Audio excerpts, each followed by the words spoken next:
Halo, Assalamualaikum warahmatullahi wabarakatuh. Ketemu lagi bersama saya ya, Pak Mail. Di sini kita akan belajar lagi matematika tentang persamaan kuadrat. Oke ya, di sini saya coba menjelaskan tentang persamaan kuadrat ya. Yang pertama, kita punya bentuk umum. Ya, kita punya bentuk umum persamaan kuadrat yaitu ax kuadrat ditambah bx ditambah c sama dengan 0. Ya. Di sini adalah bentuk umumnya, ada ax kuadrat ditambah bx ditambah c sama dengan 0. Contohnya, ya. Contoh kalau saya punya x kuadrat ditambah 5x dikurangi 6 sama dengan 0. Ya, seperti ini. Berarti kita harus tahu A-nya berapa, B-nya berapa, C-nya berapa. Oke, di sini tidak ada angkanya. Ya, karena tidak ada angka berarti itu ada angka 1. Berarti ini adalah sebagai A. Ya. A-nya sama dengan 1. Terus di sini itu sebagai B-nya, berarti B sama dengan 5. Dan yang ini adalah C-nya. Ya, C sama dengan negatif 6. Oke, paham ya? Lagi, misalkan saya punya 3x kuadrat dikurangi 2x ditambah 5 sama dengan 0. Berapa A-nya? Jelas di sini adalah A-nya. A sama dengan 3. Berapa B-nya? Di sini jelas B-nya. Berarti B sama dengan negatif 2. Dan berapa C-nya? Ternyata C-nya aja 5. Ya, ini C-nya sama dengan 5. Paham ya? Mudah ya? Oke. Sekarang kita mencoba untuk mencari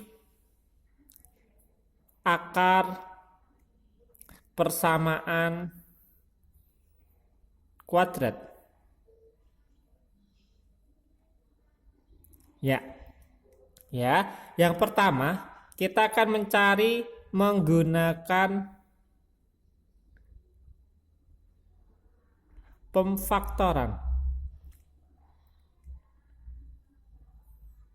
Ya, mencari akar persamaan kuadrat menggunakan pemfaktoran. Ya, contoh.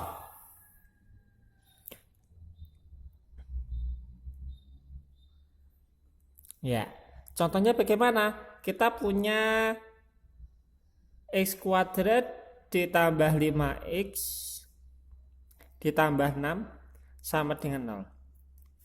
Oke, kita harus tahu ya. Oh, A-nya berapa? A-nya 1. B-nya berapa? B-nya 5. C-nya berapa? C-nya 6. Nah, bagaimana cara pemfaktorannya? Perhatikan. Di sini kita harus C itu diubah menjadi perkalian. P kali Q. Ya, sehingga nanti kalau kita B itu biar jadi P tambah Q-nya. Maksudnya bagaimana? Contohnya seperti ini. Kita harus mencari angka P kali Q sama dengan C dan ditambahkan nanti sama dengan B. Ya, berarti kita punya C-nya 6. 6 itu P kali Q. Berapa kali berapa? Kalau ditambahkan nanti harus sama dengan 5. Ya, B. C-nya 6. Berapa kali berapa hasilnya 6. Ditambahkan nanti hasilnya harus 5. Jadi jelas 2 kali 3. Dan 2 tambah 5. 2 tambah 3. Berarti 2 kali 3 jadinya 6. Ya enggak? Terus 2 tambah 3 jadinya 5. Nah, ini nanti cara pemfaktorannya kita punya x kuadrat ditambah 5x ditambah 6 sama dengan 0. Berarti menjadi seperti ini pemfaktorannya. X kuadrat itu x kali x. Tadi di sini plus 2 sama plus 3. Ya udah, plus 2 sama plus 3. Ya, sama dengan 0. Oke, terus jadinya kita tulis sendiri. X tambah 2 sama dengan 0 atau X tambah 3 sama dengan 0. Plus 2 kalau kita berpindah menjadi negatif.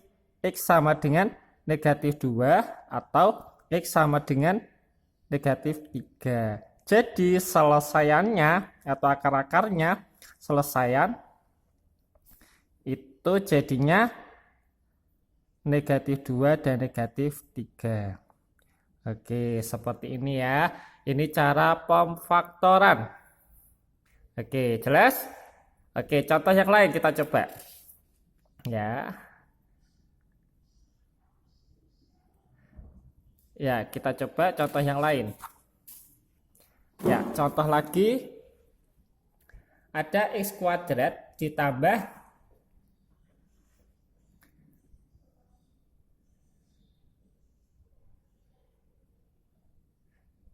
X dikurangi 12 sama dengan 0. Oke, kita punya angka seperti ini. Berarti kita punya A-nya 1, B-nya 1, C-nya negatif 12. Kita cari C negatif 12, berapa kali berapa jadinya negatif 12, dan P tambah Q nanti harus jadinya B. Yo, berapa kali berapa sih 12? Contohnya negatif 3 kali 4. Tapi kalau ditambah jadinya berapa? Negatif 3 tambah 4 itu hasilnya 1. Benar ya? Berarti dikalinya negatif 12 ditambah negatif 1. Berarti ini benar. Berarti pemfaktorannya jadinya apa? X kuadrat plus X dikurangi 12 sama dengan 0 jadinya X sama X. Ini negatif 3 sama plus 4. Oke, jadinya X kurangi 3 sama dengan 0 atau X tambah 4 sama dengan 0. Beda ke sana, X-nya negatif jadi positif atau X kurangi 4. Berarti selesai jadinya apa? Jadinya 3 sama negatif 4. Nah, inilah namanya akar-akar dari persamaan kuadrat. Mudah kan? Dicoba ya, kita pelajari bersama.